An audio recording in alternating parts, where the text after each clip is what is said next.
جس موضوع کو ہم نے چھیڑا ہے، اصل موضوع کا تو میں نے ابھی ترجمہ بھی نہیں کیا، کیونکہ میں چاہتا ہوں کہ جب میں وہاں پہنچوں اور وہ بحث شروع ہو تب ترجمہ کیا۔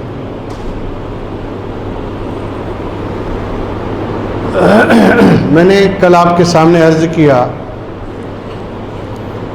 کہ رسمی اور رواجی تقریروں سے ہٹ کر چاہتے ہیں کہ کچھ ایسی باتیں اور ایسا میسج ڈیلیور کیا جائے جس سے ہمارے علم میں اضافہ بھی ہو اور قرآن کریم کا جو مقصد ہے وہ ظاہر ہو۔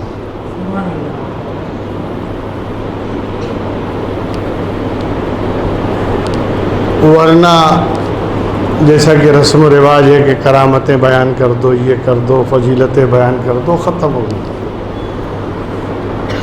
لیکن اس سے ہٹ کر ایک نئے روٹ پر ہمیں چلنا ہے، اور اس کے لیے ذہن سازی چاہیے۔ سننے والے دماغ بھی اسی انداز کے بنائے جاتے ہیں۔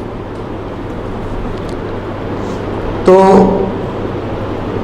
میں سمجھ رہا ہوں کہ جو بھی انداز اپنایا گیا ہے، جو انداز سے ہم چل رہے ہیں، انشاءاللہ آپ بھی اسے پسند فرما رہے ہوں گے،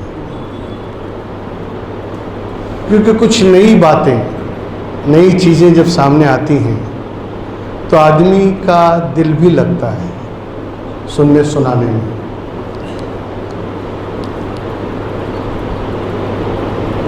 اس لیے اس انداز کو اپنایا گیا، اور کوشش یہ ہے کہ ہر بات کا جواب قرآن سے ہو، اس لیے کہ آدمی ہر چیز میں کیڑے نکال سکتا ہے، کسی بھی بات میں وہ الجھ بھی سکتا ہے اور الجھا بھی سکتا ہے۔ حدیث پیش کیا تو یہ حدیث صحیح ہے، یہ حدیث غریب ہے، یہ حدیث ضعیف ہے، یہ حدیث ایسی ہے، لہذا قرآن پیش کرو، نہ ضعیف کا سوال ہے نہ کسی اور چیز کی بات ہے، قرآن سے بات ہے۔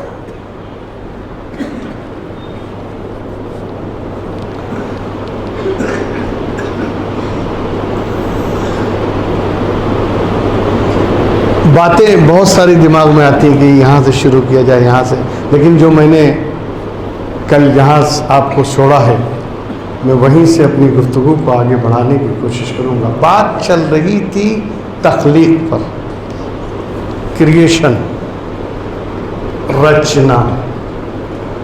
اللہ نے جو کائنات کی رچنا کی ہے، اللہ نے جو کائنات کی تخلیق کی، اس کائنات کو جو پیدا کیا ہے، اسی تخلیق پر ہماری گفتگو شروع ہوئی،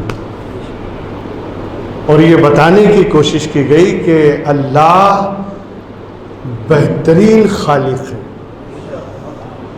بہترین پیدا کرنے والا ہے، اس کی کوئی مثال ہی نہیں، اس کی کوئی نظیر نہیں، میچ لیس ہے، پیئر لیس ہے۔ تو اسی تخلیق کی بات کو، گفتگو کو ہمیں آگے بڑھانا ہے، یہ ذہن میں رہے، اور پھر گفتگو کا آغاز ہوگا۔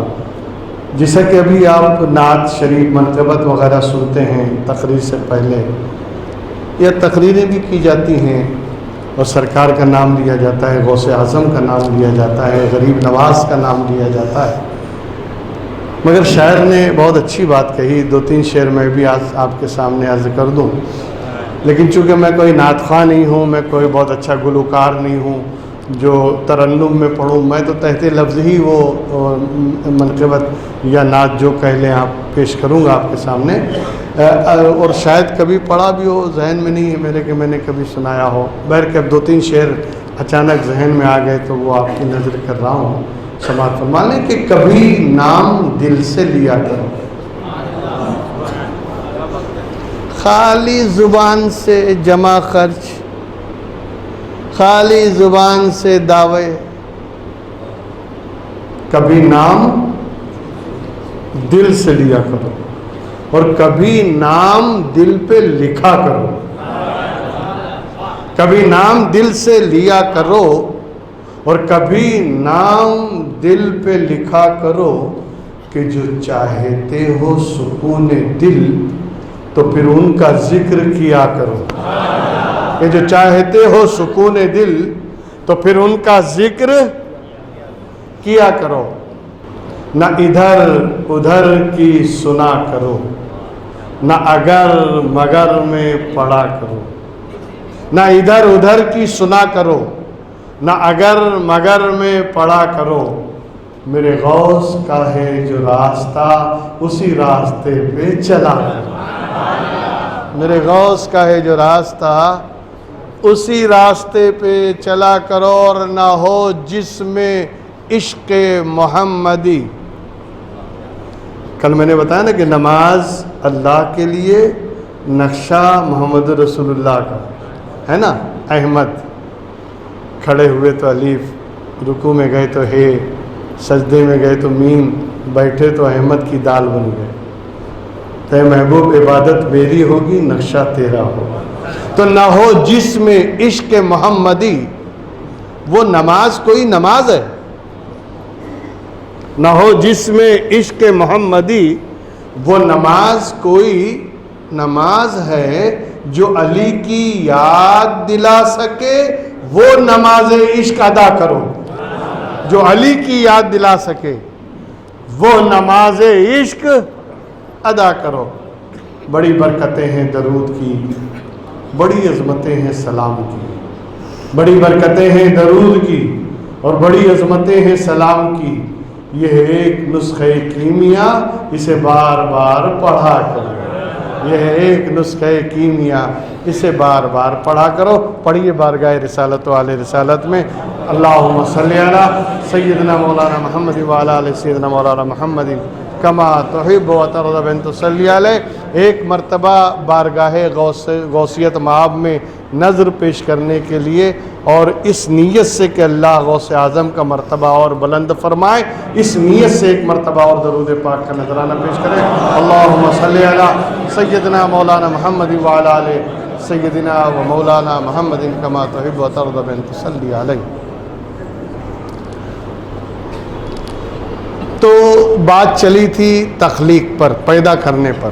اللہ بہترین خالق ہے، خالقوں میں سب سے بہتر. فتبارک اللہ احسن الخالقین. اور قرآن کریم میں اللہ نے پیدا کرنے کا ذکر بار بار یعنی فرمایا ہے، اور یہ بتانے کی کوشش کی ہے کہ اصل خالق میں ہوں، اصل خالق میں ہوں. اور اس سے ایک اور اشارہ میں بتا دوں آپ کو، اشارہ ملتا ہے. آپ تو بڑے سمجھدار لوگ ہیں ماشاءاللہ، اور الحمدللہ میرے سامنے کوئی یعنی عام مجمع نہیں بیٹھا ہے، اچھے خاصے لوگ بیٹھے ہیں اور سمجھدار لوگ بیٹھے ہیں، اس لیے میں اس بات کی طرف اشارہ کروں گا آپ کو. مجھے ایک بات بتائیے، سورہ اخلاص تو سبھی کو یاد ہوگی، یاد ہے نا؟ لیکن اس کا ترجمہ کرنے سے پہلے میں ایک چیز آپ کے سامنے رکھنا چاہوں، اور میں یہ بتاؤں کہ میں مسجد میں بیٹھا ہوں اور منبر رسول ہے، مسجد خانہ خدا ہے. اگر میں اس گھر میں بیٹھ کر قرآن ہاتھ میں لے لوں اور اس کے بعد میں آپ سے کہوں کہ میں قسم کھاتا ہوں کہ یہ جو مائک ہے یہ خود بخود بن گیا، اس کا بنانے والا کوئی نہیں. کتنے لوگ ہیں جو میری بات کو مانیں گے؟ جبکہ میں خانہ خدا میں بیٹھا ہوں، منبر رسول پہ ہوں، ہاتھ میں قرآن ہے، پھر بھی آدمی نہیں مانے گا. کیوں؟ اس لیے کہ اللہ نے ہر انسان کو عقل سلیم عطا کی، اور یہ بات عقل سے ماورا ہے، عقل سے باہر کی بات ہے. جب چیز ہے تو کوئی نہ کوئی بنانے والا تو ہوگا. بغیر بنائے کوئی چیز بنتی نہیں. میری بات سمجھ میں آ رہی؟ بغیر بنائے کوئی چیز بنے گی نہیں. تو مائک ہے تو کوئی بنانے والا تو ہوگا. اب یہ اور بات ہے کہ ہمیں معلوم نہ ہو, یہ اور بات ہے کہ ہمارے علم میں نہ ہو کہ کس نے بنایا. لیکن بنایا چیز ہے تو بنانے والا ہے. یہ مسجد بنی ہے, چاہے جتنی قسم کھا لو, چاہے جیسی بھی قسم اٹھا لو کہ اس مسجد کو کسی نے نہیں بنایا, آٹومیٹک بنی ہے. کوئی مانے گا؟ نہیں مانے گا. کیوں؟ اس لیے کہ مسجد ہے تو کوئی نہ کوئی بنانے والا ہے, تعمیر ہے تو کوئی نہ کوئی تعمیر کرنے والا ہے, عمارت ہے تو کوئی نہ کوئی اس کا کنٹریکٹر بنانے والا, کنسٹرکشن کرنے والا ہے. بغیر بنائے ایک اینٹ نہیں بن سکتی. تو اتنی بڑی عمارت کیسے بن گئی؟ بغیر بنائے ایک پرزہ نہیں بن سکتا. مائک کیسے وجود میں آ گیا؟ یہ تو بالکل سامنے کی بات ہے نا. تو ہر انسان کو اللہ نے جب پیدا کیا, توجہ چاہوں گا, اللہ نے انسان کو جب پیدا کیا تو کچھ علم دے کر بھیجا. کچھ علم دے کر بھیجا, خالی نہیں بھیجا. اس سلسلے میں بھی میں نے کہا نا کہ میں ہر بات قرآن سے ہی دلیل دوں گا انشاءاللہ. پڑھیے, اقرا بسم ربک الذی خلق, خلق الانسان من علق, اقرا وربک الاکرم, الذی علم بالقلم, علم الانسان ما لم یعلم. ہم نے انسان کو وہ سکھا دیا جو نہیں جانتا تھا. یعنی ہم نے انسان کو علم دیا ہے, بغیر علم دیے ہم نے بھیجا نہیں, علم دے کر بھیجا. سوچنے سمجھنے کا علم, تدبر اور غور و فکر کرنے کا علم, یہ ہم نے دیا ہے. اس کو بولتے ہیں جو اللہ نے علم دے کر بھیجا ہے, پیدا کیا ہے علم دے کر. اس علم کا نام ہے علم فطرت. کیا بولتے ہیں؟ علم فطرت. ہر آدمی کو فطری طور پر نیچرلی علم ہوگا. اگر آپ کو علم نہیں ہے تو پھر انکار کیوں کر رہے ہو کہ مسجد آٹومیٹک نہیں بن سکتی؟ یہ مائک میں نے کہا خود بخود بن گیا, آپ نے انکار کر دیا. ایسا نہیں ہو سکتا. اگر علم نہیں ہے تو انکار کیسے کر رہے ہیں؟ پتہ اتنا تو علم ہے کہ بغیر بنائے کچھ بنتا نہیں ہے.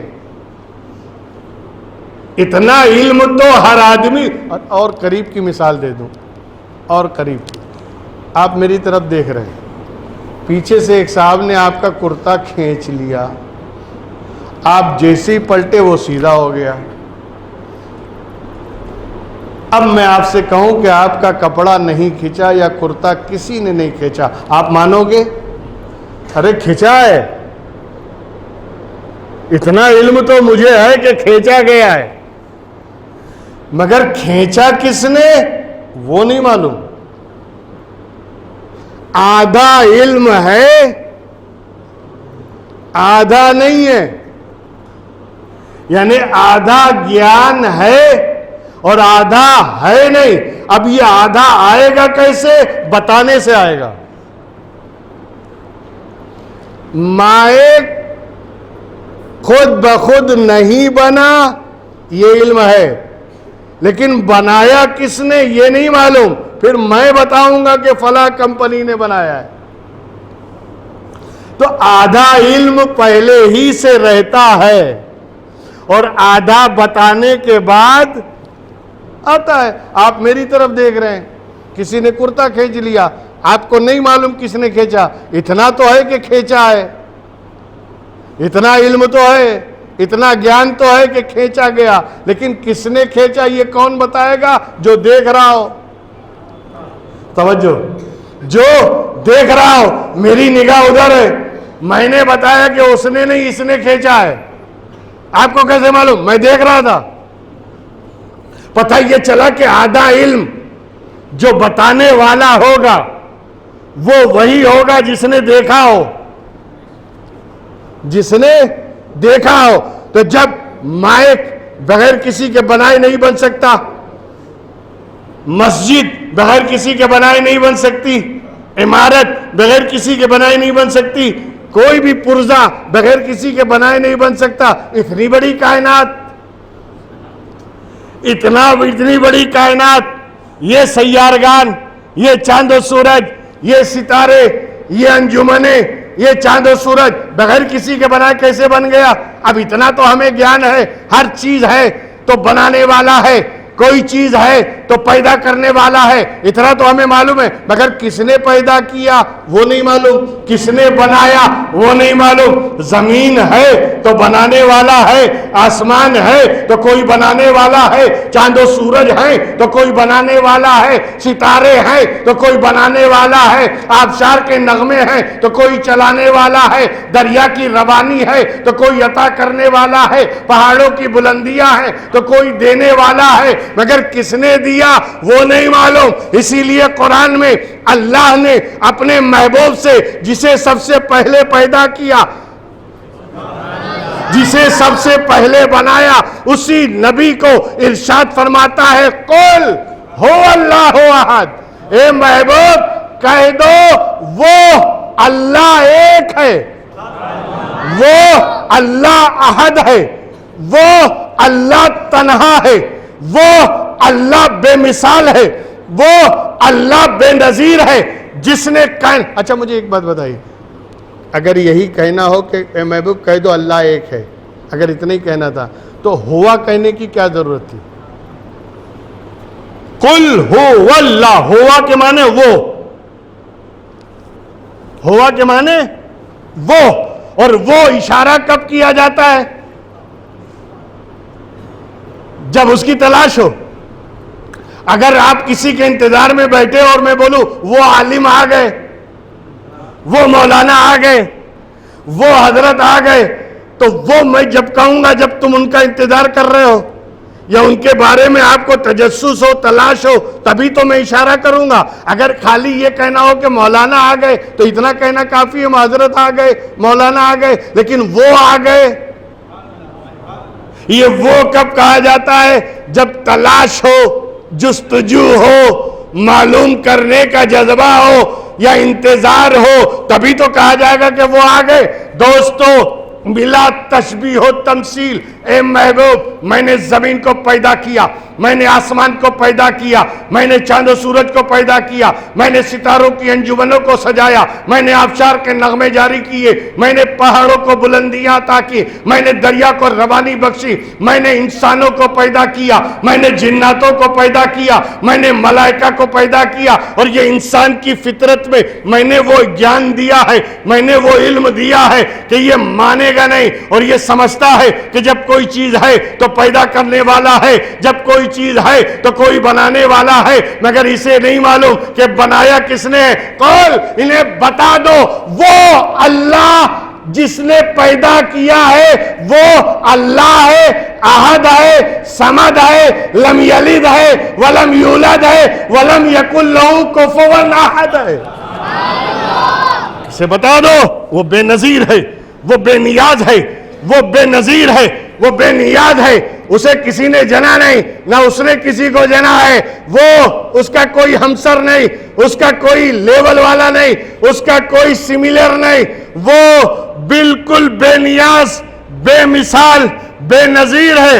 اے محبوب تم انہیں بتا دو جو ان کے دماغ میں پیدا ہو رہا ہے کہ زمین کو کس نے پیدا کیا، آسمان کو کس نے بنایا، چاند و سورج کو کس نے بنایا، اس کائنات کو پیدا کرنے والا کون ہے؟ بول دو وہ اللہ ہے. وہ اللہ ہے جس کی شان یہ ہے کہ احد ہے. کیا ہے؟ احد، تنہا ہے، الون، بالکل یعنی یگانہ ہے، تنہا ہے، احد ہے. احد کے معنی نہیں،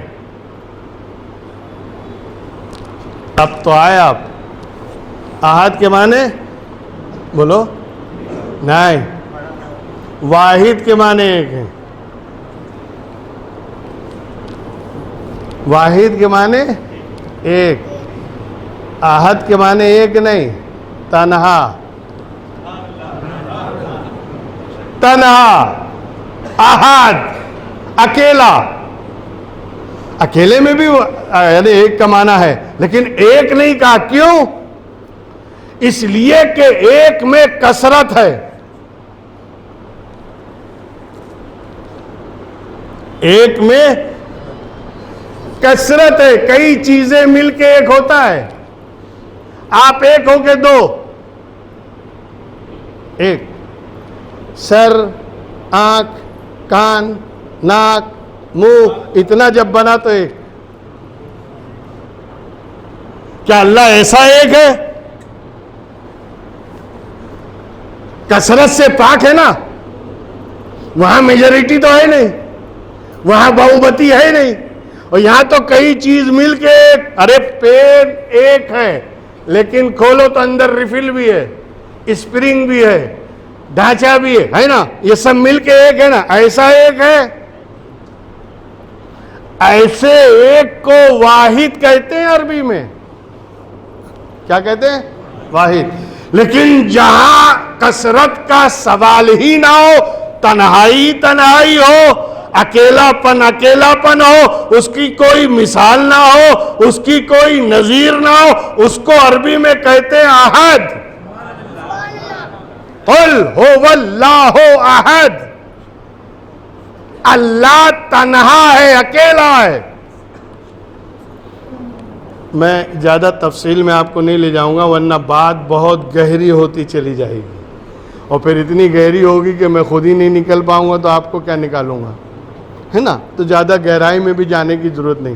بس کہہ دو اے محبوب آپ بتا دو اللہ ایک ہے. اچھا زمین کو پیدا کس نے کیا؟ اللہ نے. یا رسول اللہ آسمان بنانے والا اللہ ہے. چاند و سورج کو پیدا کس نے کیا؟ اللہ نے. ستاروں کو پیدا کس نے کیا؟ اللہ نے. یہ آبشار کے نغمے کس نے جاری کیے؟ اللہ نے. یہ دریا کی روانی اللہ نے. یہ پہاڑوں کو بلندیا اللہ نے. یہ مشرق و مغرب اللہ نے. یہ شمال و جنوب اللہ نے. یہ عرش و کرسی اللہ نے. یہ ملائکہ اللہ نے پیدا کیے. یہ جنت و دوزخ اللہ نے. یہ عرش و کرسی اللہ نے. یہ لوح و قلم اللہ نے. یا رسول اللہ آپ کو کیسے معلوم؟ میں ہی تو دیکھ رہا تھا، میرے سامنے ہی تو پیدا ہوئے. ارے میرے سامنے کیا، اول ما خلق اللہ نوری وکل الخلائق من نوری وانا من نور اللہ. میرے نور ہی سے تو بنے.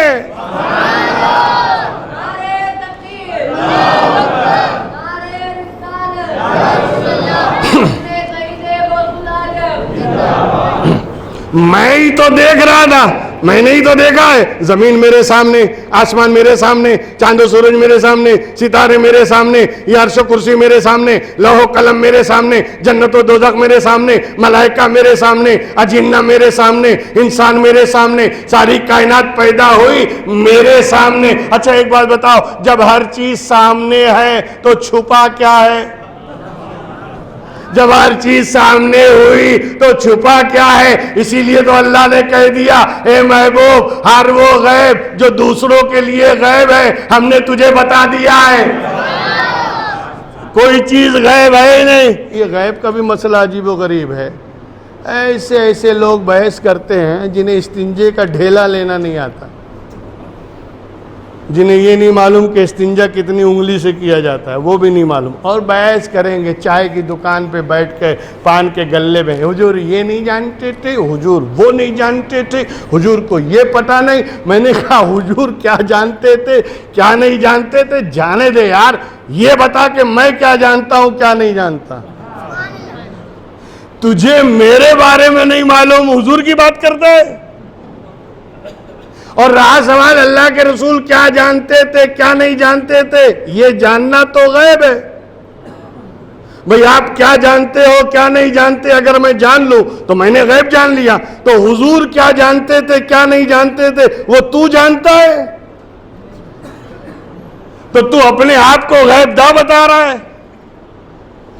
ایسے ایسے جوہلا، ایسے ایسے جاہل. اصل میں یہ دور ٹیکنیکل دور ہے نا، ٹیکنیکل دور ہے، پڑھا لکھوں کا دور ہے، سائنٹیفکلی دور ہے، سائنس کا دور ہے.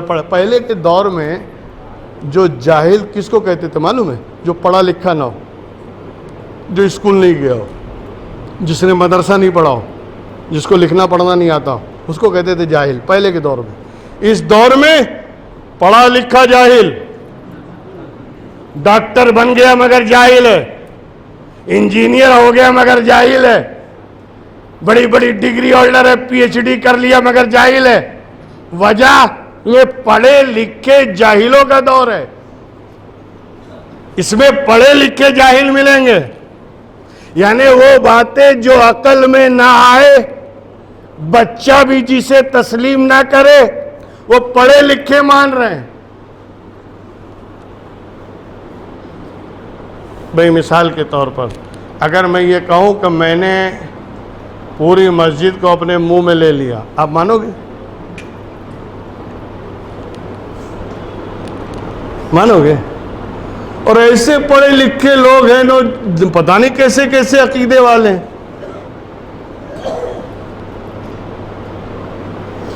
کسی نے چاند کو منہ میں لے لیا، کسی نے کہا سورج کو منہ میں لے لیا، تو کسی نے کہا اس کو منہ میں لے لیا. کیسے منہ میں لے لیا یار؟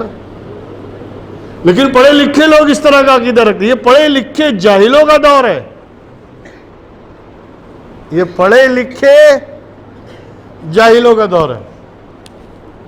پر کیا ہمیں اس سے کیا لینا دینا؟ جس کی جو مانتا ہو، جس کی جو بھی مانتا ہو، اس سے وہ جانے، اس کا کام جانے. ہم تو یہ بتانا چاہتے ہیں کہ قل هو اللہ احد. اے محبوب انہیں بتا دو زمین کا خالق اللہ ہے، آسمان کا خالق اللہ ہے، چاند و سورج کا خالق اللہ. تو اللہ نے سب کو پیدا کیا نا، اور قرآن میں اللہ نے ذکر کیا ہے ہم نے سورج کو پیدا کیا، ہم نے چاند کو پیدا کیا، ہم نے ستاروں کو پیدا کیا، ہم نے آسمانوں کو پیدا کیا، ہم نے زمین بنائی. ساری چیزیں قرآن میں اللہ نے کہا ہے ہم نے پیدا کیا. میں یہاں تک لا کر آپ کو صرف یہ بتانا چاہتا ہوں کہ جب پیدا کیا اللہ نے سورج کو، چاند کو، ستاروں کو، اس کا ذکر قرآن میں ہے، لیکن اللہ نے تفصیل نہیں بتائی. تفصیل سے نہیں بتایا کہ ہم نے سورج کو پیدا کیا تو کیسے پیدا کیا، ہم نے چاند کو بنایا تو کیسے بنایا، ہم نے ستاروں کو پیدا کیا تو کن چیزوں سے، کن مادوں سے پیدا کیا. تفصیل قرآن میں نہیں ہے، بس پیدا کرنے والے ہم ہیں. وما خلقنا السماوات والارض وما بینہما لاعبین. اللہ فرماتا ہے کہ ہم نے زمین اور آسمان اور اس کے درمیان جو کچھ ہے ہم نے پیدا کیا ہے، کھیل تماشے کے لیے نہیں پیدا کیا ہے.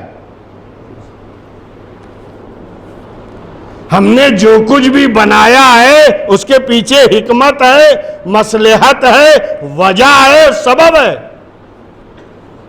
بغیر مصلحت کے ہم نے کچھ نہیں بنایا. ارے ایک مرتبہ حضرت موسیٰ نے اللہ سے پوچھ لیا، اے اللہ تو نے چھپکلی کو کیوں پیدا کیا؟ تو نے چھپکلی کو کیوں بنایا؟ غیب سے آواز آئی لہذا اے موسیٰ اس چکر میں مت پڑو. ربنا ما خلقت هذا باطلا کہو، اللہ نے کوئی چیز بیکار پیدا نہیں کی. ایک مچھر بھی بنایا ہے تو وجہ ہے، ایک مکھی کو بھی پیدا کیا ہے اور اس کی آنکھیں دی ہے تو اس میں بھی کوئی نہ کوئی وجہ ہے. بغیر سبب کے وہ کوئی کام کرتا نہیں، حکمت والا ہے. منصوبے کے ساتھ، پلاننگ کے ساتھ اس کے ہر کام ہوتے ہیں. اگر اس نے تمہیں امیر بنایا ہے تو اس میں بھی راز ہے، اور اگر اس نے تمہیں غریب پیدا کیا ہے تو اس میں بھی مصلحت ہے. اس کے کام میں کمی مت نکالو، اس میں نقص پیدا مت کرو. بس بندے کو یہ ہونا چاہیے کہ جس حال میں وہ رکھے اللہ پہ توکل اور قناعت کرے. بات سمجھ میں آ رہی ہے؟ شکوہ شکایت نہیں، اس کو اتنا دے دیا مجھ کو نہیں دیا. ابے تو اس لائق نہیں تھا، اس قابل نہیں تھا. اللہ نے ہر چیز کو جو دیا ہے تو اس کی کیپیسٹی اور استعداد کے حساب سے دیا ہے نا.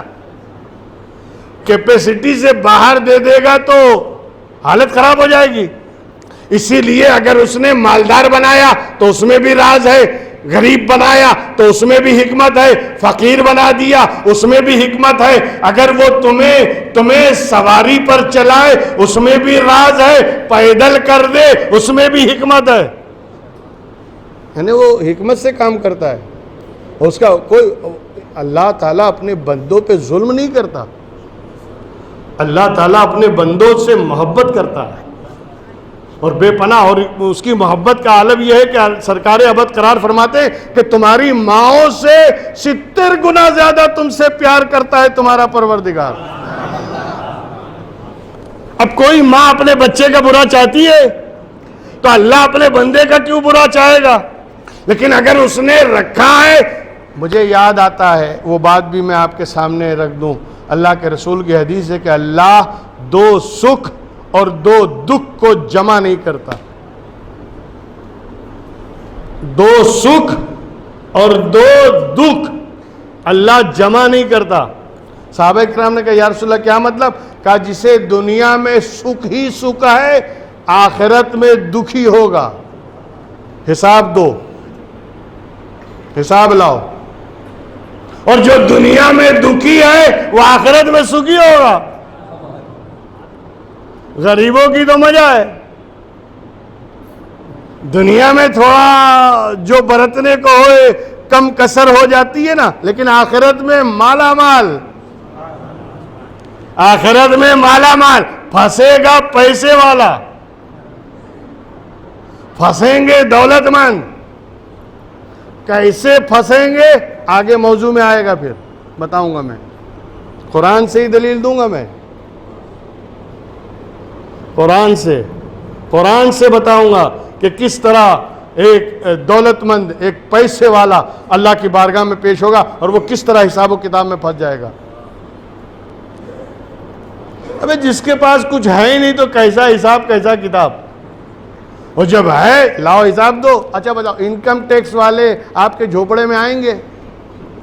کدھر آئیں گے؟ ای ڈی کدھر آئے گی؟ جمال ہوگا. تو بس یہی حال ہے کہ وہاں بھی اللہ نے دیا ہے، ایک ایک سانس کا حساب لے گا. وہ پھنسنا تو ہے.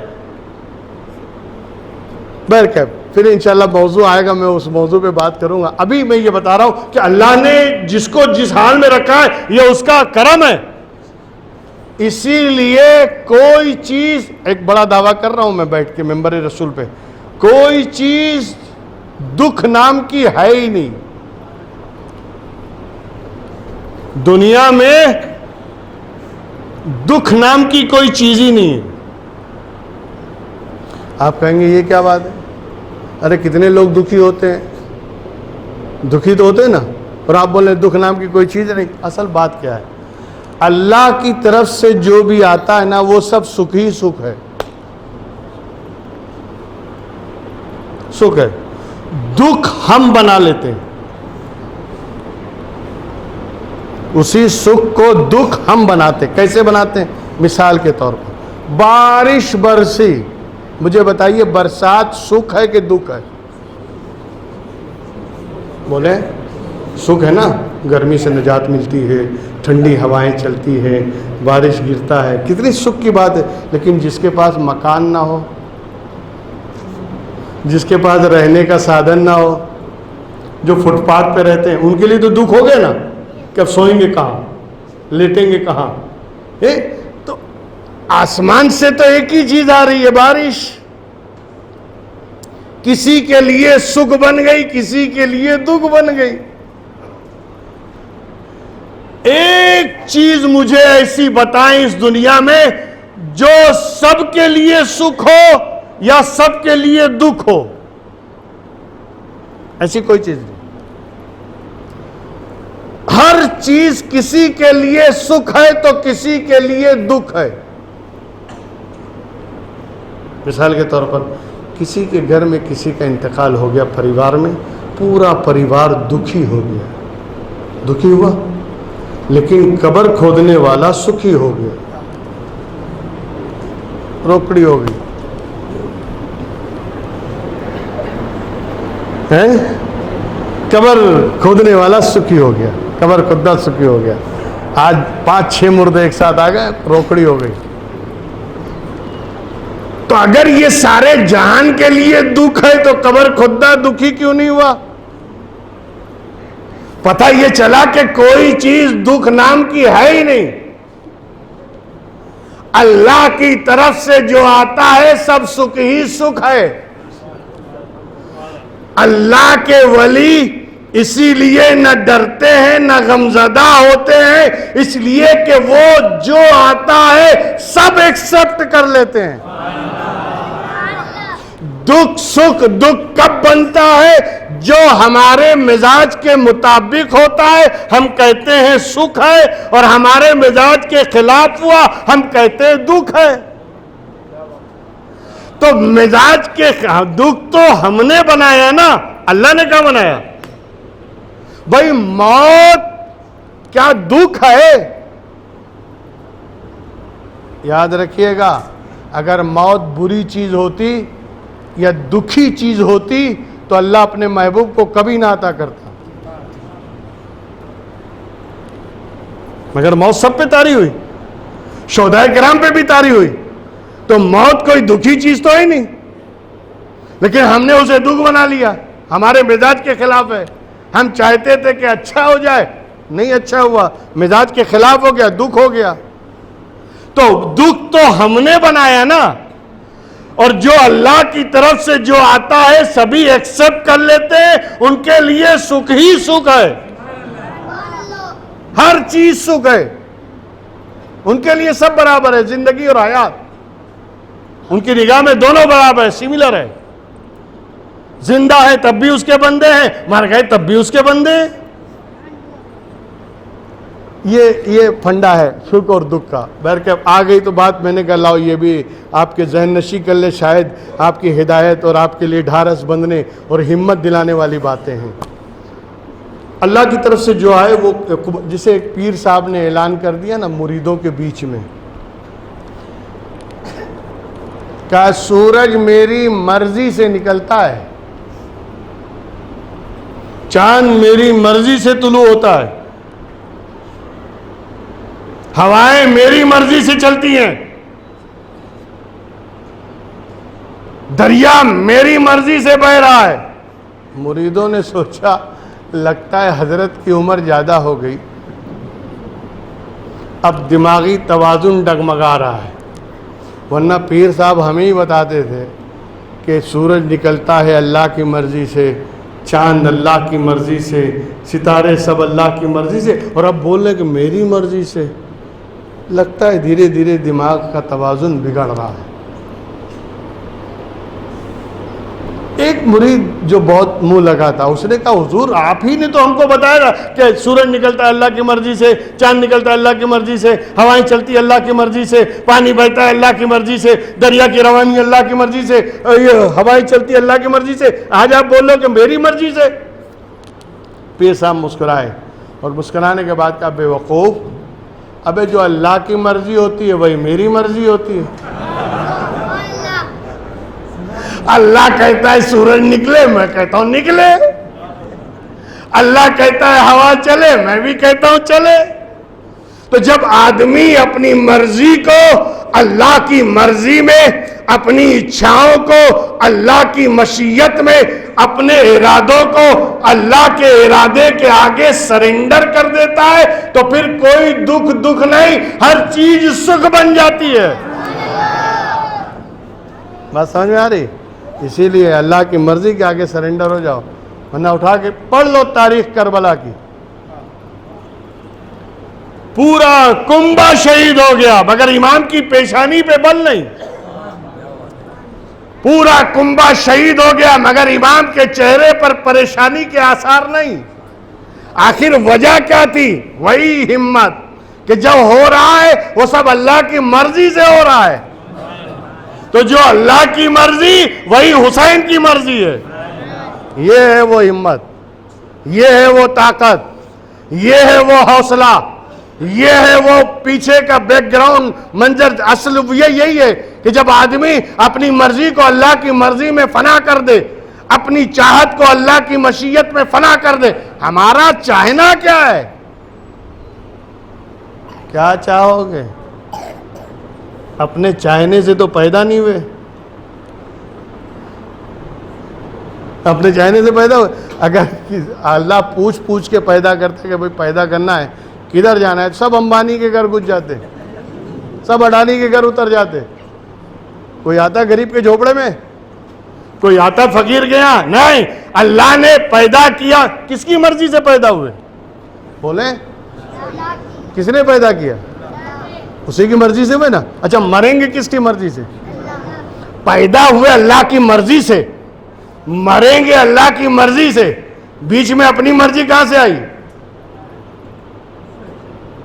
پیدا ہوئے اللہ کی منشا سے، مریں گے اللہ کی منشا سے. تو بیچ میں اپنا ارادہ، اپنی مرضی کہاں سے آئی؟ سارے اسلام اور پوری شریعت کو جمع کر دو، سب مین فنڈا، بنیادی درس اور سبق اسلام کا صرف یہ ہے کہ جب پیدا ہوئے ہو اللہ کی مرضی سے، مرو گے اللہ کی مرضی سے، تو جیو بھی اللہ کی مرضی سے، کھاؤ بھی اللہ کی مرضی سے، پیو بھی اللہ کی مرضی سے، چلو بھی تو اللہ کی مرضی سے، اٹھو اللہ کی مرضی سے، بیٹھو اللہ کی مرضی سے. اور جب پوری طریقے سے تم اپنی مرضی کو مرضی الہی پر، اپنی ارادوں کو ارادہ الہی پر، اپنی اچھاؤں کو اللہ کی مشیت پہ قربان کر دو گے، تو سچے غوث اعظم کے شیدائی اور سچے غوث اعظم کے خادم بن جاؤ گے. اس لیے کہ غوث اعظم نے بھی تو طے کر لیا تھا کہ خدا کھلائے گا تو کھاؤں گا، خدا کھلائے گا تو کھاؤں گا، اور وہ پلائے گا تو پیوں گا. ادھر غوث اعظم نے طے کر لیا 6 مہینے مسلسل اپنے آپ کو، اپنے نفس کو قابو میں کرنے کے لیے کچل ڈالا. غوث اعظم نے اپنے ارادوں کو، اپنی یعنی مرضی کو ختم کر دیا اور یہ طے کر لیا کہ خدا کھلائے گا تو کھاؤں گا، خدا پلائے گا تو پیوں گا. اور جب یہ ارادہ کر لیا تو جانتے ہو پھر مشیت نے کیا کیا؟ پیر و مرشد کو حکم دیا، جاؤ عبد القادر کو لے کر آؤ، مسلسل کئی مہینوں سے بھوکا ہے، اسے کھانا کھلاؤ. جیسے ہی لے کر آئے پیر و مرشد انہیں لے کر آئے، اپنی خانقاہ میں بیٹھے، نوالا ہاتھوں سے بنا کر حضور غوث اعظم کے لبھائے مبارک تک پیر لے کر جا رہا ہے، پیر لقمہ کھلا رہا ہے. اور غوث اعظم نے چہرہ پھیر لیا کہ خدا کھلائے گا تو کھاؤں گا، خدا پلائے گا تو پیوں گا. میں نے تو یہ طے کیا تھا. غیب سے آواز آئی، عبد القادر تمہیں ہماری قسم ہے، کھا لو. اسی بات کو امام عشق و محبت، مجدد دین و ملت، اعلیٰ حضرت عظیم البرکت نے بریلی کی چٹائی پر بیٹھ کر کہا کہ قسم دے دے کے کھلاتا ہے پلاتا ہے تجھے پیارا اللہ تیرا، چاہنے والا تیرا.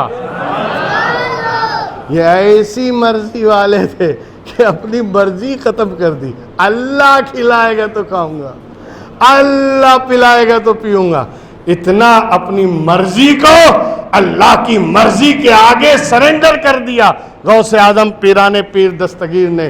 دوستو آج انہی کی بارگاہ میں خراج عقیدت پیش کرنے کے لیے ہم یہاں جمع ہیں کہ جنہوں نے اللہ کے لیے کھایا، اللہ کے لیے پیا، اللہ کے لیے سوئے، اللہ کے لیے جاگے، اللہ کے لیے بولے، اللہ کے لیے خاموش رہے. اور جب بندہ یہ طے کر لیتا ہے میں کھاؤں گا اللہ کے لیے، پیوں گا اللہ کے لیے، جاگوں گا اللہ کے لیے، سوؤں گا اللہ کے لیے، بولوں گا اللہ کے لیے، جب میں اپنی پوری لائف اسٹائل کو اللہ کی مرضی کے آگے سرنڈر کر دوں گا، تو پھر حدیث قدسی پکار کر کہتی ہے من کانا للہ کان اللہ لہو، جو اللہ کا ہو جاتا ہے تو پھر اللہ بھی اس کا ہو جاتا ہے۔ اب اس کا بولنا خدا کا بولنا ہے، اب اس کا دیکھنا قدرت کا دیکھنا ہے، اب اس کا سوچنا قدرت کا سوچنا ہے، اب اس کا ارادہ قدرت کا ارادہ ہے۔ اسی لیے غوث اعظم اگر کچھ عطا کرے تو یہ ہاتھ غوث اعظم کا ہے، مگر عطا میرے پروردگار کی ہے۔ یہ عطا ان کی عطا خدا کی عطا ہے، ان کی نگاہ خدا کی نگاہ ہے۔ وہ اگر کرم کریں تو خدا کا کرم ہے، وہ اگر نگاہ اٹھا کر تمہاری طرف متوجہ ہو جائے اور رحم و کرم کی نگاہ کر دیں تو یہ خدا کے رحم و کرم کی نگاہ۔ وجہ یہ ہے کہ انہوں نے اپنی مرضی کو اللہ کی مرضی کے آگے سرنڈر کر دیا۔ جو خدا کی مرضی میں اپنی مرضی کو فنا کر دیتا ہے اسی کا نام ولی ہوتا ہے، اسی کا نام اللہ کا دوست ہوا کرتا ہے۔ ولی کہتے ہی اسے ہیں جو اپنی مرضی ختم کر دے، اپنی مرضی کو مٹا دے، اپنی کوئی چاہت ہی نہیں، کوئی خواہش ہی نہیں، بس جو اللہ چاہے وہی ہم چاہیں، جو اللہ کی مرضی وہی ہماری مرضی۔ بہر کہ پیدا کرنے والے نے پروردگار، اے محبوب آپ بتا دو کیوں؟ اس لیے کہ تم نے ہی تو مجھے دیکھا ہے۔ تم بتاؤ انہیں، زمین کا خالق اللہ ہے، آسمان کا خالق اللہ ہے، کیوں؟ اس لیے کہ تم نے ہی تو مجھے دیکھا ہے، تمہارے سوا کسی نے تو دیکھا نہیں، اس لیے تم کہو۔ اور اے محبوب، عقل سے ماننے والے لوگ بھی دنیا میں ہیں، جنہوں نے عقل سے مجھے مانا ہے، عقل سے مجھے تسلیم کیا ہے، عقل سے میرے پاور کو مانا، عقل سے میری قدرت کو مانا۔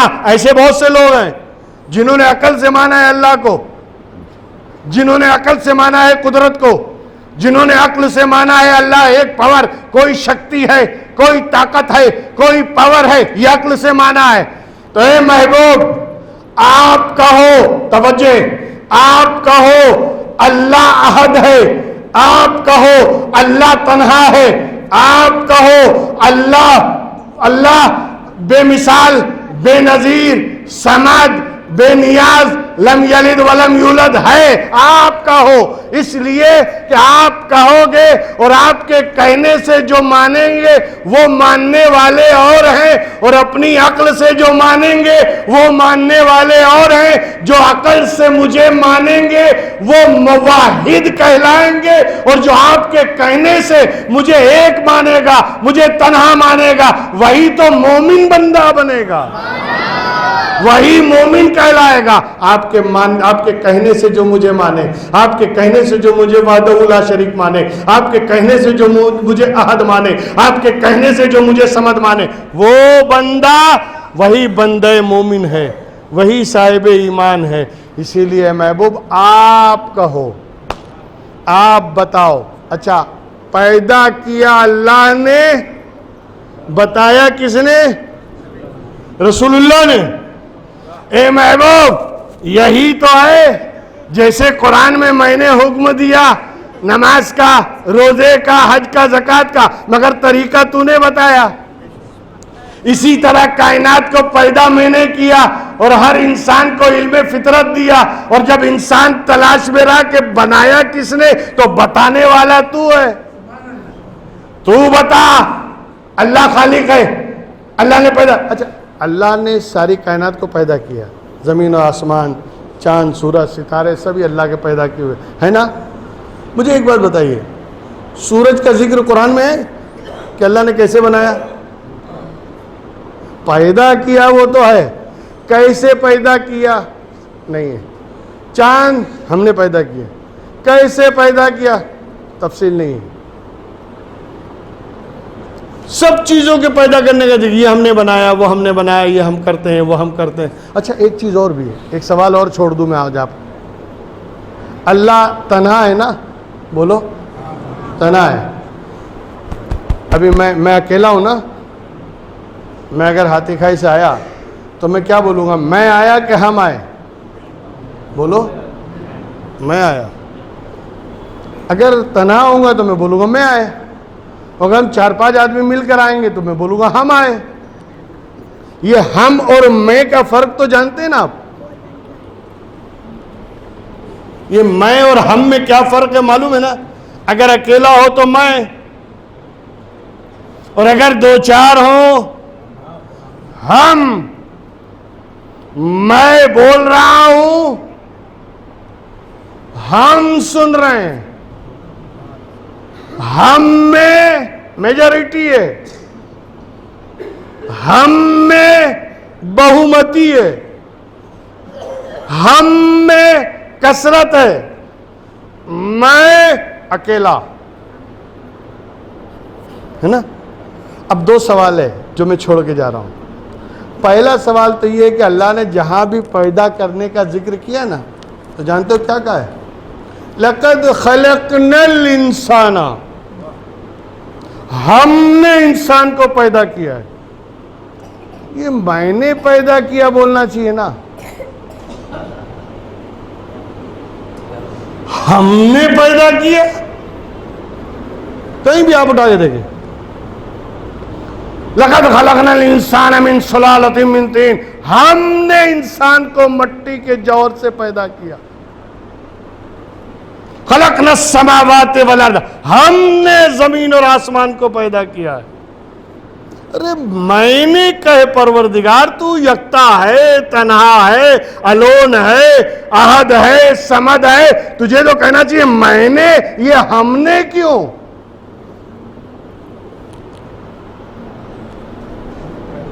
ایک سوال تو یہ. دوسرا سوال یہ رہے گا کہ ساری کائنات کو اللہ نے پیدا کیا. تفصیل نہیں بتائی، لیکن انسان کو جب بنایا تو پوری تفصیل بتائی، پورا پروسیس ہے. اور میں آیت کوٹ کروں گا انشاءاللہ کل کہ اللہ نے کس طرح کوٹ کیا ہے، اور پورا پروسیس بیان کیا کہ ہم نے انسان کو کیسے پیدا کیا. چاند و سورج کو بنایا، نہیں بتایا کیسے بنایا. ستاروں کو بنایا، نہیں بتایا کیسے بنایا. انسان کو ہم نے ایسے بنایا، ایسے بنایا، ایسے بنایا. پوری تفصیل قرآن میں. تو آخر انسان کا اعجاز کیا؟ زیادہ دور کیوں جاتے ہیں؟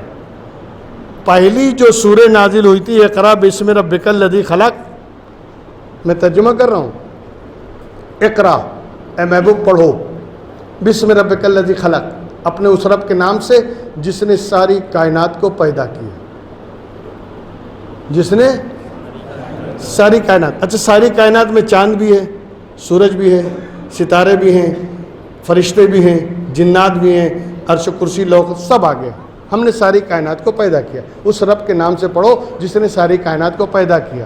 بات پوری ہو گئی نا کہ پوری کائنات پیدا کیا. اچھا پوری کائنات میں کیا انسان نہیں ہے؟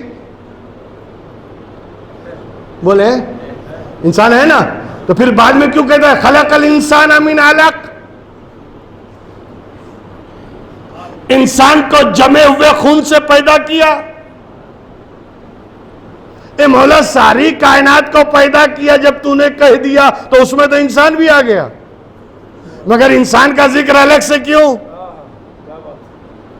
اسپیشلی انسان کا تذکرہ کیوں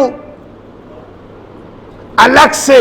غور کریں، یہ قرآن ہے. قرآن کہ جب ساری بولو سبھی لوگ مسجد میں آ گئے، سبھی لوگ مسجد میں بیٹھے ہیں. اچھا اس سبھی میں سب آ گئے نا. امام صاحب نہیں آئے، بانگی صاحب نہیں آئے، مولانا صاحب نہیں آئے، سب آ گئے. سبھی لوگ مسجد میں آ گئے، امام صاحب بھی آ گئے. ارے یہ الگ سے ذکر کیوں کر رہے ہیں؟ کچھ اسپیشل تو ہے، کچھ کوالٹی ہے، اسی لیے تو الگ سے ذکر کیا جا رہا ہے. انشاءاللہ یہ تذکرہ بھی ہوگا کہ اللہ تو نے ساری کائنات کو پیدا کیا، ذکر نہیں کیا، تفصیل نہیں بتائی. انسان کی وشیشتا کیا ہے؟ انسان میں کیا خصوصیت ہے کہ جس کو تو نے پیدا کیا تو اس کے پیدا کرنے کے انداز کو بھی بتایا، پیدا کرنے کے طریقے کو بھی بتایا، اور پورا پروسیس تو نے بیان کیا ہے، اور وہ قرآن کریم میں موجود ہے. اور انشاءاللہ کل سے اس تخلیق کو ہم لے کے چلیں گے تخلیق سے بعد میں رزق تک. کہاں تک؟ اس لیے کہ کسی چیز کو بنانا اور ہے اس کو مینٹین کرنا. مسجد بن گئی ماشاءاللہ، اب اس میں نہ بلب جل رہا ہے، نہ پنکھا چل رہا ہے، نہ اے سی چل رہا ہے، مینٹیننس ہے ہی نہیں، بنانے کا فائدہ کیا ہے؟ تو بنانے کے بعد اسے بچانا، بنانے کے بعد اسے مینٹین کرنا، اسی مینٹیننس کا نام رزق ہے. کہ اللہ نے جب پیدا کیا ہے تو جب پیدا کیا ہے تو رزق دینے والا بھی وہی ہے. اس لیے کہ دے گا نہیں تو کھائیں گے کیا، اور جب کھائیں گے نہیں تو بچیں گے کیا؟ سمجھیں؟ جب میں رزق پر آؤں گا تو پھر انشاءاللہ کل ابھی ہم خلق سے چل رہے تھے، رزق پہ آئیں گے اور پھر رزق کے بعد بات آگے بڑھے گی انشاءاللہ. اسی رزق کے وسیلے سے ہم بارگاہ غوث اعظم میں بھی یعنی شرکت کریں گے اور وہاں تک پہنچانے کی کوشش کریں گے. اللہ تبارک و تعالی ہم سب کو نیک عمل کی توفیق عطا